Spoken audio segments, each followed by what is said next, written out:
की function a plus H approximate value कशी define केली जाते, तर F of A plus H F dash of A. ज्यावेळेस एच काय असेल, स्मॉल इन्क्रीमेंट असेल, स्मॉल चेंज असेल त्यावेळेस, म्हणजे एफ ऑफ ए. आता याच्यामध्ये काय करू आपण, एक्स त्याने सांगितले 1.1, आपण 1.00 प्लस 0.10 असं डिफाईन करू. म्हणजे 1.00 हा झाला ए आणि 0.10 झाला एच, स्मॉल चेंज और स्मॉल इन्क्रीमेंट.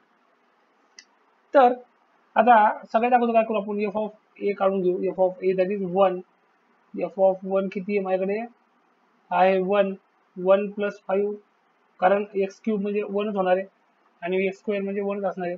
त्याला सिंपल मल्टिपल आहे. 1 प्लस 5 6, 6 मायनस 7 मायनस 1 9 8.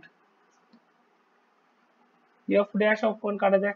आता ते एफ डॅश जर घेतला तर 3x square plus 10x minus 7 plus 0. आता एफ डॅश ऑफ 1 किती होईल, 3 plus 10 13 minus 7 6.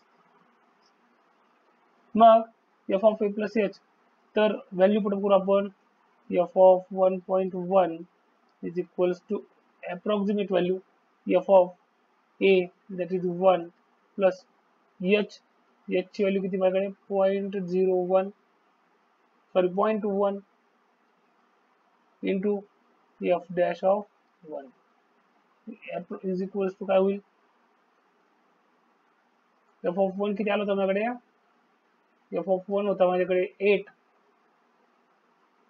8 plus 0.1 multiplied by f dash of 1 is 6.